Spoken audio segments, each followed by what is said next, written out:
சென்னை கோயம்பேட்டிலிருந்து Pattabiram outer ring road வரை 21.7 kilometre தொலைவிற்கு மெட்ரோ ரயில் அமைப்பதற்கு தமிழ்நாடு அரசு ஒப்புதல் அளித்திருக்கிறது. அண்மை செய்தியாக பார்த்து வருகிறோம்.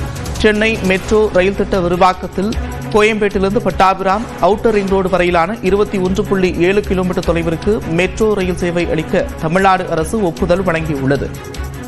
கூடுதல் விவரங்களோடு செய்தியாளர் வேல்முருகன் இணைகிறார். வேல்முருகன், விவரங்கள். நந்தா, குறிப்பாக கோயம்பேடு மற்றும் பட்டாபிராம் இடையே குறிப்பாக சென்னை வெளிவட்ட சாலையில் 21.76 கிலோமீட்டர் தூரத்திற்கு மெட்ரோ ரயில் அமைக்க சமர்ப்பிக்கப்பட்ட விரிவான திட்ட அறிக்கைக்கு தமிழ்நாடு அரசு ஒப்புதல் அளித்திருக்கிறது.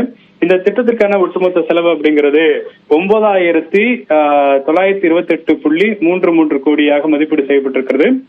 குறிப்பாக இதில் 464 கோடி ரூபாயில 3 மேம்பாலங்களும் கூடிய மெட்ரோ ரயில் வழித்தடம் அமைப்பது குறித்து இந்த திட்ட அறிக்கையில் ஏற்கனவே சமர்ப்பிக்கப்பட்ட நிலையில் தற்போது தமிழ்நாடு அரசு அதற்கான ஒப்புதலை அளித்திருக்கிறது.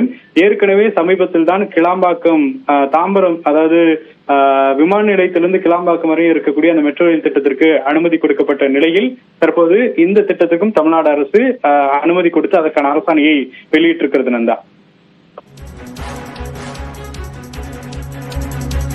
நன்றி வேல்முருகன் விவரங்களுக்கு.